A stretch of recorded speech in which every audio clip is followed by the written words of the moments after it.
Imagine building the most powerful privacy technology on Earth, only to realize that your brilliant invention just put a massive target on the person you love most. Welcome to today's deep dive. I'm your host, and today we're exploring Guillaume Garot's spy novel, Around the World for My Son. Yeah, I'm super excited to dig into this. We're going to be tracing Alexandre Varenne's journey from engineering this revolutionary quantum data vault to, well, basically staging a black ops rescue mission in Kazakhstan. Right, all to save his abducted 8-year-old son, Max. Oh. So let's start with the lock itself. Alexander and his colleague Arian, they finalized this system called Lumière. It's basically a digital black hole. Exactly. I mean, information goes in, but not even a shadow escapes. It's a quantum-entangled network, which means, unlike traditional encryption that just scrambles data with math, Lumière uses subatomic particles that are fundamentally linked. Oh, wow. So if someone tries to intercept the data while it's moving. The mere act of observing the particles actually breaks the entanglement, so the system instantly knows it's being watched and just destroys the transmission. That's wild. So there's no routing history, no server logs, nothing. It just renders global surveillance totally useless. Right. And literally days after Lumière achieves operational stability, Alexandre's ex-wife Layla just vanishes with Max. They flee to Almaty, Kazakhstan. And the timing there proves this isn't just some random custody drama, right? No, not at all. It is a highly calculated strike triggered exactly when the tech started working. It's an intelligence agency making a move.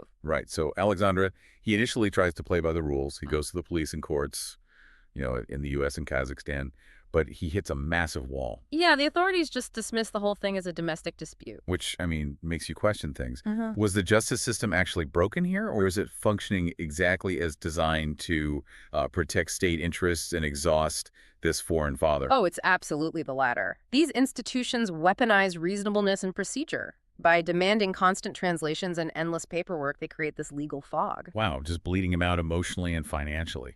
Exactly. It completely masks the state-sponsored extortion, trapping Alexandre in a rigged game, and that softens him up for the real play. Right. When intelligence operative Sarah Khalid arrives, she reveals Layla was heavily manipulated into fleeing. And Sarah offers a trade, right, Max's safe return in exchange for a backdoor into Lumière. Which is such an interesting technical paradox. I mean, how do you backdoor an unhackable quantum system? Yeah, because you can't intercept the transmission, like we just said. Right. So the backdoor Sarah wants would have to be coded into the endpoint hardware itself. The actual devices packaging the data before it even enters the quantum state. Ah, I see. So they realized they couldn't hack the physics, so they decided to hack the creator instead. They're leveraging his son to force him to compromise his own endpoints. Exactly. But Alexandre refuses to hand over a global weapon.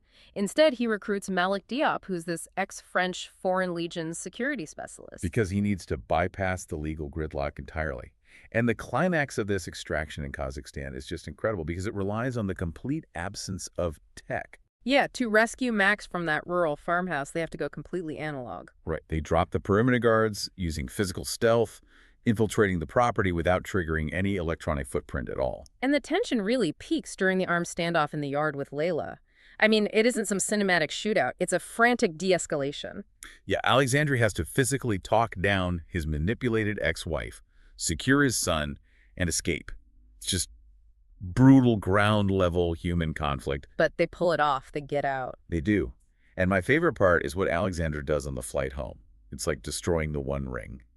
He's safe with Max, but he secretly texts Arian to shut Lumière down completely. He abandons ultimate power for his son's safety. Because he realizes abstract technological invincibility is useless. You can build the perfect digital fortress, but if state actors can just physically kidnap your child, your quantum math is irrelevant. Right. The hardware might be secure, but the humans are always vulnerable. Alexandre's journey proves that the greatest threats to data security aren't firewalls. They're the people we love. It's true. Think about your own digital footprint for a second. We spend so much time trying to lock down our data, Absolutely. But if building the ultimate unhackable digital vault just shifts the crosshairs onto your physical life and your family. Is true privacy actually impossible? Yeah. Definitely something to mull over. Keep exploring, and we'll catch you on the next deep dive.